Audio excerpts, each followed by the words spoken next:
Terve. Ei oo Essiä näkynyt.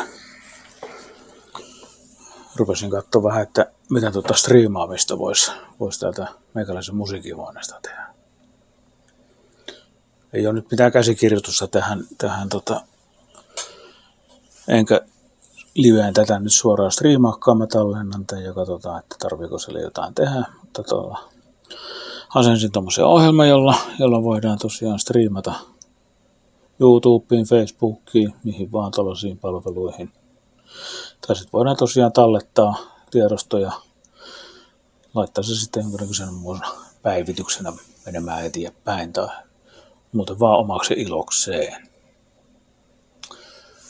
Katsotaan vähän mitä tässä ohjelmassa on.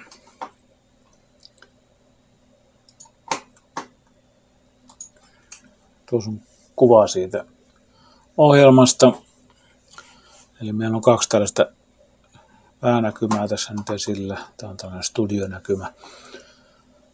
On tällainen seuraavan näkymän kuva, mitä se pitää sisällään. Ja sitten on tämä näkymä, mikä tällä hetkellä sitten olisi ikään kuin siellä livessä. Ja täällä mä rakennan tällaisia näkymiä. Mulla on tuossa 3 kappaletta näkymiä tätä esitystä varten. Ja tuolta siirtymäpainikkeesta mä sitten voin vaihtaa aina toiseen näkymään.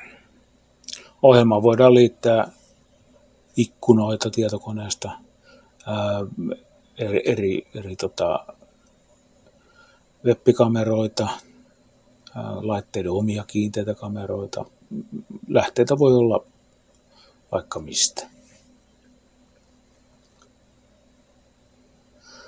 No mitäs muuta? Tämmöisen Active-kameran olen hankkinut. Tää kulkee tälleen kädessä mukana, tikun päässä on pieni kevyt. Se voidaan kiinnittää fillariin, tuolla on siihen omat kiinnikkeet. Se voidaan laittaa vaikka prätkän kypärään. Sillä voidaan kuvata tämän tyylisiä asioita. Siinä on myöskin tuollainen vesitiivis kotelo. Kestää sukeltaa 30 metriä. Eli varmasti niin syvälle kuin mitä minä sukellan. No mitä muuta? Sitten on tällainen pikkusen kehittyneempi toi selfie-stikki. Eli tässä on tällainen kimbaali, joka sitten tasaa puhelimen suuntaa tuossa ja kohdistaa sitä sen mukaan, mitä on niin kuin määritelty. Ja silloin niin kuin kuvanlaatu on huomattavasti tasaisempi ja sitä kautta niin kuin selkeämpi katsella.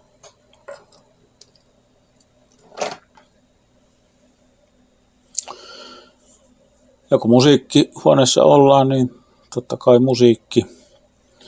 Laitteethan oli kytketty jo mikserit ja tietokoneet yhteen aikaisemminkin ja nyt niille voidaan tuoda näihin striimeihinkin suoraan. Pannaan tuosta toi mikki vähän sivuun. Pidetään tuosta vähän rimoa.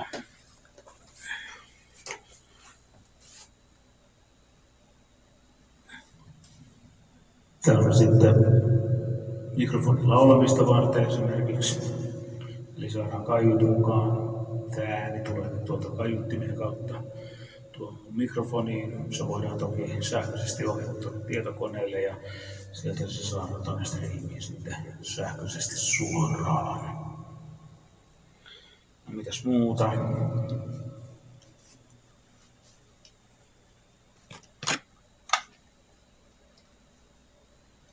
Langattomat sankaluurit. Oikein kivat. Ja langaton monitorijärjestelmä. Eli tuosta heitetään korvanapit korvaan. Ja karaoke voi laulaa sitten ihan niin, että Ei tarvitse koko mökki huutaa. Ei kuulu kuin laulajan ääni.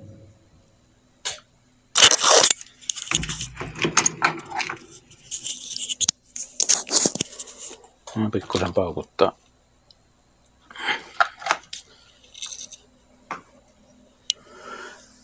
Tuossa Kimbaalissa oli tosiaan ominaisuus, että sillä voidaan niinku määritellä, että seurailet kohdetta. Eli mä tuosta painan liipasinta ja sanon sille, että seuraa minua. Voin tuosta nyt näkymää tonne. Niin näette, kun Kimbaali lähtee veivaamaan tätä kameraa ja se sitten seuraa minua. No, eikö tässä vielä kaikki. Kamera seuraa, pitää huolta, että pysyy kuvissa ja en tiedä kuinka pitkälle etäisyydellä toi pystyy sit seuraamaan, mutta aika näyttää. Äsken vaihtelin noita näkymiä tuossa tietokoneella. Siihen on saatavissa myös tällainen etäkäyttöohjelmisto. Eli mulla on nyt tässä tabletissa, se voi olla tietysti tuossa puhelimessa tai missä vaan. Ja täältä painelemalla niin mä voin vaihella noita näkymiä sitten, että mitä sieltä näytellään. Että sellaista musiikkihuoneessa. Katsotaan, koska tulee ensimmäinen live stream. Morjes!